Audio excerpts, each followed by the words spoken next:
तो आइए स्टूडेंट्स, आज हम लोग सेट नंबर 5 को सॉल्व करते हैं, जिसमें हम लोगों को एडवर्ब से रिलेटेड क्वेश्चन को जो है देखना है।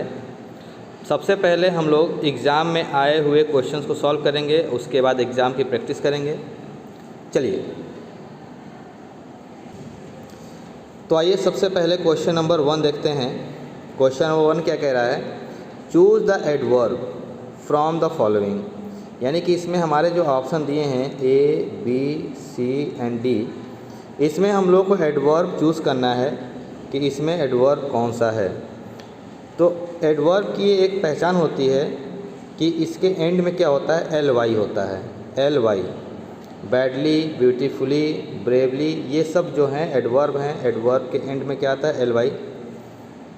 लेकिन ये कोई ज़रूरी नहीं है कि एडवर्ब के एंड में ly ही है। ये क्वेश्चन थोड़ा सा डाउटफुल आया था जब एग्ज़ाम में आया था, टेट में, हरियाणा टेट में ये क्वेश्चन जब 2011 में आया था।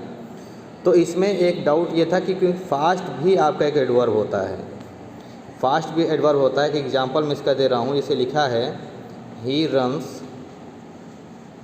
फास्ट, जैसे यहाँ पर ये लिखा है ही रन्स फास्ट, ठीक। तो यहाँ पर फास्ट किसको मॉडिफाई कर रहा है? रन्स को। और वर्ब को मॉडिफाई करने वाले क्या होते हैं? एडवर्ब होते हैं। तो फास्ट भी आपका एक एडवर्ब भी है, क्योंकि फास्ट एडवर्ब का भी काम करता है और एडजेक्टिव का भी काम करता है। जैसे कहा जाए ही इज़ वेरी फास्ट, तो वहाँ पर फास्ट क्या है? एडजेक्टिव।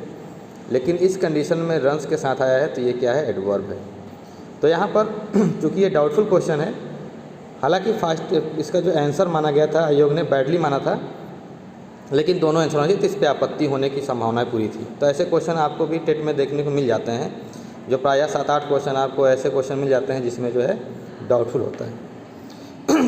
आइए चलिए देखते हैं क्वेश्चन नंबर 2। क्वेश्चन नंबर 2 कह रहा है choose the adverb from the. इसमें भी वही कंडीशन है, एडवर्ब जानना है। तो देखिए, जाहिर सी बात है, हार्डली, हार्डली हमारा एडवर्ब है। हार्ड क्या है? नाउन है, एडजेक्टिव भी कह सकते हैं। हार्डर क्या है? कंपैरेटिव डिग्री है हार्ड की, तो एडजेक्टिव की ही कंपैरेटिव डिग्री हार्डर होती है। और हार्डी, हार्डी मीन्स क्या होता है मालूम है? ये एक नाउन है जिसका मतलब होता है दमदार, मजबूत। क्या होता है? मजबूत या फिर दमदार। तो ये हमारा क्वेश्चन नंबर 2 का जो ऑप्शन होगा वो हार्डली हो जाएगा। आइए देखते हैं क्वेश्चन नंबर 3। आइडेंटिफाई करना है एडवर्ब को गिवन सेंटेंस में। सेंटेंस हमारा ये है, the wicked boy slapped the girl loudly. यहाँ पर देखिए, यानी कि जो लड़के ने, बदमाश लड़के ने, दुष्ट लड़के ने स्लैप्ड मतलब एक तमाचा मारा एक गर्ल को, लाउडली बहुत तेज़ का मतलब आवाज़ किया। उस तमाचे ने क्या किया? आवाज़ किया। तो जाहिर सी बात है कि लाउडली हमारा क्या है? एडवर्ब है, ठीक है ना। मैंने शुरू में ही कहा था, ऐसे वर्ड जिनके एंड में ly आएंगे वो एडवर्ब होंगे, ठीक है ना। चलिए, ये क्वेश्चन नंबर हमारा 3 हो गया। 4, क्वेश्चन नंबर 4 कह रहा है I am busy dash dash I shall not go with you. देखिए यहाँ पर क्या होगा कि यहाँ पर देयरफॉर, देयरफॉर मीन्स होता है इसलिए। क्या होता है? इसलिए। और ये एक एडवर्ब होता है। मैं बता दूँ आपको, देयरफॉर एक क्या होता है? एडवर्ब होता है। बिकॉज जो होता है कंजंक्शन होता है, क्योंकि। बट भी कंजंक्शन होता है, किंतु। हाउ एवर भी आपका एक एडवर्ब है। मैं आपको बता दूं, हाउ एवर भी एडवर्ब का काम करता है, और देयरफॉर भी आपका जो है एडवर्ब का काम करता है।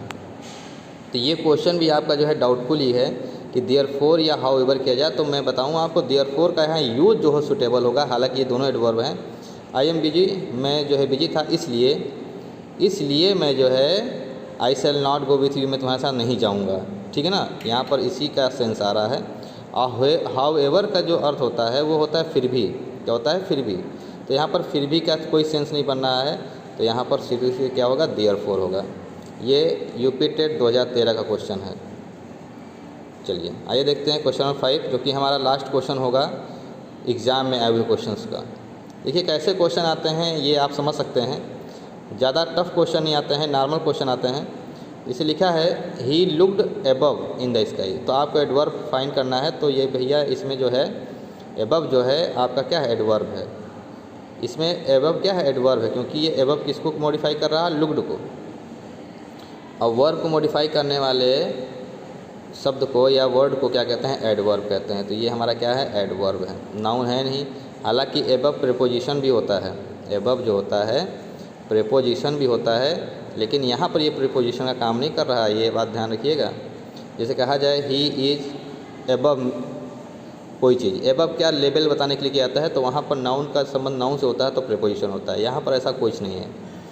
तो ये थे हमारे टॉप 5 क्वेश्चन जो एग्ज़ाम में आए हुए हैं।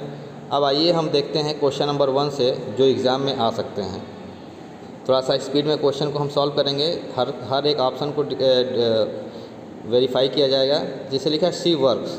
अब सी वर्क्स क्या होगा, वह कठिन काम वह करती है, क्या कठिन काम, हार्ड, हार्डली, ईजी, लेट। आपको पता है, आपने ऐसे सेंटेंस बहुत बार पढ़े हैं, she works hard, I work hard, my father is working very hard.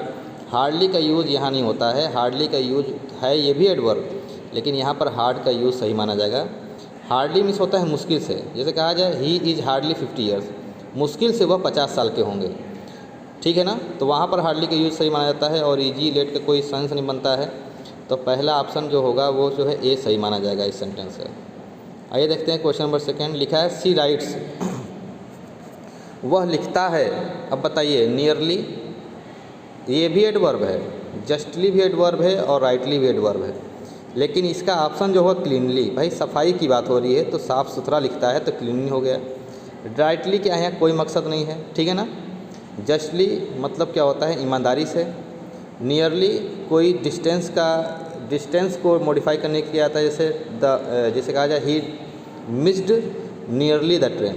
जैसे एक सेंटेंस लिखा जाए he missed nearly the train, मतलब कि उसने जो है ट्रेन को बहुत पास से छोड़ दिया, तो वहाँ पर नियरली का यूज हो जाता है ऐसे कंडीशन में। लेकिन यहाँ पर हमको जो है क्लीनली का यूज़ सबसे सही होगा, और आपका कॉमन सेंस भी काम करता है ऐसे सेंटेंस में, क्लीनली हो जाएगा राइट के लिए। आइए देखते हैं question number 3। The rose is, देखिए टू भी एक एडवर्ब है, वेरी भी एक एडवर्ब है, मच भी एडवर्ब है, प्रीटी भी एडवर्ब हो सकता है, ठीक। लेकिन हम किस ऑप्शन के साथ जाएंगे ये हम डिपेंड करता है कि कौन सा ऑप्शन सही होगा।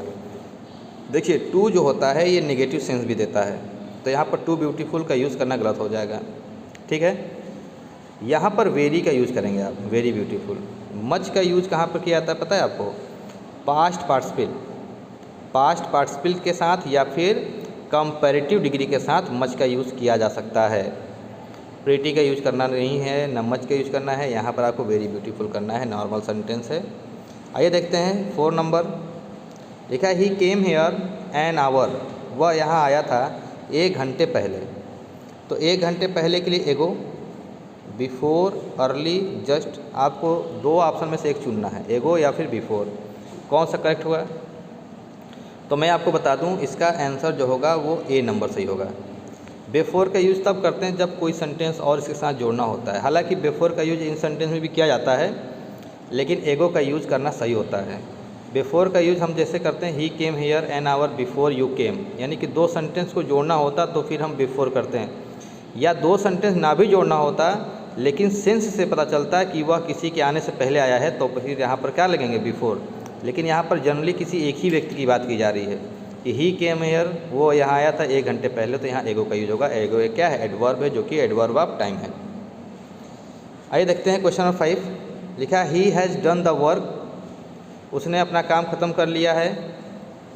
Already, almost, yet, always. देखिए ऑलवेज का कोई सेंस नहीं बनता है, ऑलवेज फ्रीक्वेंसी है। जो फ्रीक्वेंसी होते हैं उनका यूज़ कहाँ होता है, हेल्पिंग वर्ब के बाद होता है या मेन वर्ब से पहले होता है। ऑलमोस्ट मीन्स क्या होता है, मतलब लगभग, ठीक है ना।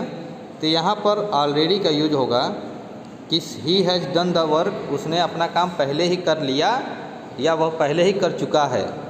पहले ही के अर्थ में ऑलरेडी का यूज़ करते हैं कि उसने अपना काम पहले ही कर लिया था या कर लिया है या कर चुका है, तो ऑलरेडी का यूज़ कर लेंगे। तो यहाँ पर ऑप्शन नंबर क्या हो जाएगा हमारा, डी एग्जैक्ट हो जाएगा सही। लता कैन सिंग, देखिए ये आ गया बेटर देन आशा। तो यहाँ पर आपको ना इनफ यूज़ करना है, क्योंकि इनफ एक ऐसा एडवर्ब होता है एडजेक्टिव के बाद होता है, यानी कि अगर इनफ का यूज़ होता तो बेटर के बाद होता है। ये पॉसिबल नहीं है क्योंकि यहाँ पर फिल इन द ब्लैंक्स है। मोस्ट होगा नहीं, सुपरलेटिव डिग्री में होता है। वेरी होगा नहीं, वेरी प्रेजेंट पार्टिसिपल जैसे होता है, वेरी इंटरेस्टिंग। ऐसे एडजेक्टिव से पहले होता है, ऐसे एडजेक्टिव जो आईएनजी फॉर्म से बनते हैं जैसे वेरी इंटरेस्टिंग। यहाँ पर जो मच होगा, यहाँ पर देखिए मैंने शुरू में ही कहा था मच का यूज़ कंपैरेटिव डिग्री से पहले या फिर पास्ट पार्टिसिपल से पहले करते हैं, ठीक है ना। आइए देखते हैं 7 नंबर।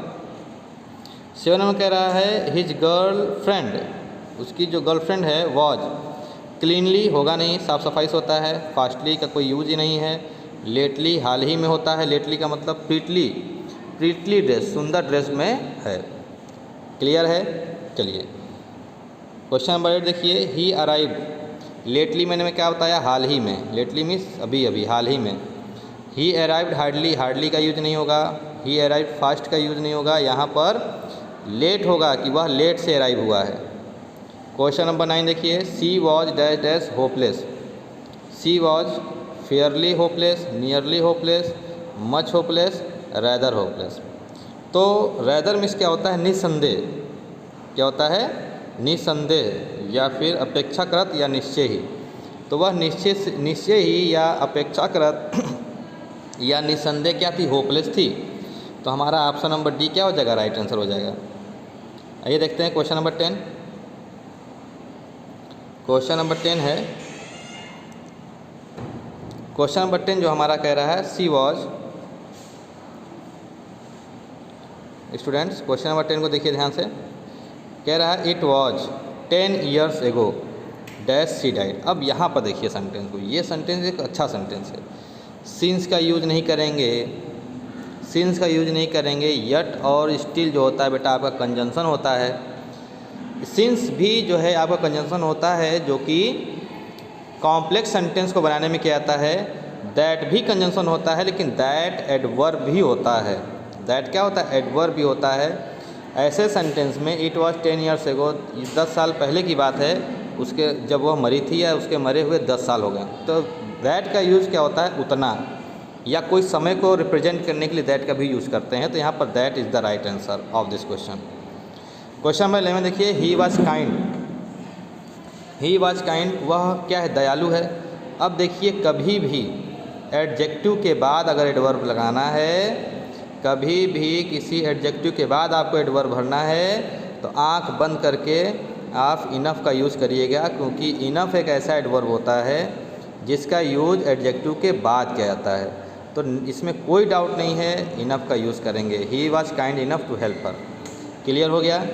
आइंग, मिस्टर पाठक ने फाउंड मतलब मुझे पाया रनिंग, दौड़ते हुए। अब कैसे दौड़ते हुए, फास्ट, फास्ट होगा कि लेटली होगा, हाल ही में होगा नहीं, बिफोर। जब दो सेंटेंस को जोड़ने के लिए फास्टली, फास्टली कुछ नहीं होता है। फास्टली कोई एडवर्ब का यूज़ होता ही नहीं है, आप ध्यान रखिएगा। फास्ट ही होता है एडवर्ब, फास्टली बस कहने को है। आइए देखते हैं क्वेश्चन नंबर 3। तो उसने मुझे तेज़ दौड़ते हुए पाया। क्वेश्चन नंबर देखिए 13, it is nothing dash but pride. यह कुछ नहीं है, इट नथिंग एल्स। आपको याद होगा नथिंग के साथ एल्स का यूज़ करते हैं। इट इज़ नथिंग, नथिंग के साथ आपको याद होगा हमेशा एल्स का यूज़ किया जाता है, एल्स। तो it is nothing else but pride, यह कुछ और नहीं है बल्कि क्या है, प्राइड मीन्स क्या है, घमंड है। ठीक है ना। तो ये सेंटेंस हम लोग बोलने के पर्पज़ से यूज़ करते हैं, it is nothing but else but pride. तो यहाँ पर आपको याद रखना होगा कि नथिंग एल्स एक क्या है, पूरा का पूरा एक वर्ड है जिसका मीनिंग जो होता है वो क्या होता है, अन्य और कुछ नहीं बल्कि क्या था, प्राइड था। तो इसके साथ बट का भी यूज़ करते हैं, ये भी ध्यान रखिएगा। कहीं अगर आपके पास आ गया सेंटेंस जिसमें कंजंक्शन भरा हो और नथिंग के साथ एल्स दिया हो, तो आपको क्या लगाना होगा, बट लगाना होगा। आइए देखते हैं क्वेश्चन नंबर 14 को। आई नेवर सॉ हर, मैंने कभी नहीं देखा है, हर उसे।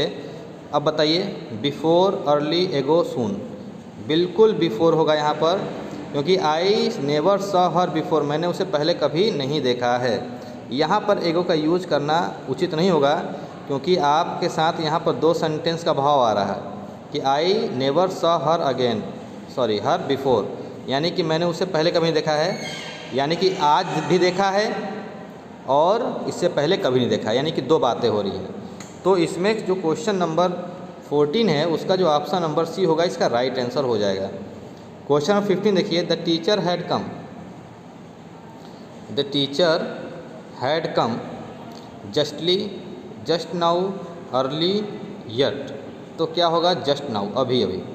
The teacher had come just now, अभी अभी आए हैं। नियरली का यूज़ करेंगे नहीं, नियरली मिस डिस्टेंस से होता है। यट माने अभी तक होता है। जस्टली एक कोई जस्टली मिस का होता है ईमानदारी से, यहाँ पर ये भी नहीं होगा, ठीक ना। जस्ट ही एक एडवर्ब होता है। जस्टली, जस्ट का एडवर्ब मतलब ये जस्ट से जस्टली का तात्पर्य कुछ अलग होता है। जस्टली मिस ईमानदारी से, और जस्ट मिस क्या होता है? अभी, ठीक। नाउ मिस अभी तक, अभी अभी अभी। जस्ट नाउ मिस अभी, तुरंत। आइए देखते हैं question number 16। The old man, बूढ़े आदमी आर क्या होते हैं? मच अफ्रेड ऑफ डेथ, भयभीत होते हैं मृत्यु से। मोस्टली अफ्रेड होते हैं, वेरी होते हैं, या अर्ली होते हैं। क्वेश्चन नंबर 16 को देखिए। तो देखिए मैंने क्या कहा था, पास्ट पार्टिसिपल का जब सेंटेंस यानी कि वर्ब की क्या आ जाए, थर्ड फॉर्म यानी कि पास्ट पार्टिसिपल है। पास्ट पार्टिसिपल से पहले क्या होता है? मच। मैंने बार बार ये सेंटेंस कहा है, आप ध्यान रखिएगा। Much afraid, much tired. लेकिन वेरी के साथ इंटरेस्टिंग, अगर इंटरेस्टिंग है तो वेरी का यूज होगा। इस बात को ध्यान रखिए, ये रूल बहुत इंपॉर्टेंट है, ये बहुत बार पूछा गया, हर पेपर में आता है ये सेंटेंस। क्वेश्चन नंबर देखिए 17 लिखा है Aditya sings well. Aditya sings well, अच्छा गाता है। एंड सो डज अदिति, और ऐसा ही अदिति गाती है। सो मिस होता है ऐसे ही। सो मिस क्या होता है? ऐसे ही, एक एडवर्ब है। चलिए बाकी इनफ का यूज करना नहीं है, दैट का यूज होना नहीं है, नियरली का यूज होना नहीं है। यहाँ पर so, Aditya sings well and so does Aditi, ऐसी ही अदिति गाती है। आइए देखते हैं क्वेश्चन नंबर 18 कह रहा है माई डॉटर्स हेल्थ इज, मेरी डॉटर्स की जो हेल्थ है वो क्या है? गुड है, अच्छी है। इनफ गुड बिल्कुल नहीं होगा, गुड इनफ होगा एडजेक्टिव के बाद। मोस्ट सुपरलेटिव डिग्री में होता है। मच नहीं होगा, मच कहाँ होता है? कंपैरेटिव डिग्री में। तो क्या हो जाएगा यहाँ पर? वेरी गुड हो जाएगा, यानी पॉजिटिव डिग्री में वेरी का यूज किया था। Very good, you are a very good boy बोला जाता है, तो इसमें तो कोई डाउट ही नहीं होना चाहिए। आइए देखते हैं क्वेश्चन नंबर 19, और उसके बाद देखेंगे क्वेश्चन नंबर 20 जो कि हमारा लास्ट क्वेश्चन होगा इस सेशन का। 90 में दिया है she will dash dash fail in the CBSE because she does not study. ये देखिए ये क्वेश्चन कितना अच्छा है। जस्टली ईमानदारी से, श्योरली निश्चय ही, प्योरली क्या होता है? प्योरिटी से आ रहा है, तो प्योरिटी की यहाँ पर कोई बात नहीं है, तो ये तो ऑप्शन होना नहीं है। सर्टेनली माने निश्चय ही, लेकिन सर्टेनली का यूज कहाँ होता है मैं बताऊँ आपसे। सर्टेनली का मतलब होता है निश्चय ही, certainly it is certainly that the sun rises in the east, यानी कि यह निश्चय है कि जो सूरज जो है पूरब में निकलता है। ये एक अलग चीज़ होता है। सर्टेनली मतलब कोई चीज़ जो बिल्कुल वास्तविकता होती है।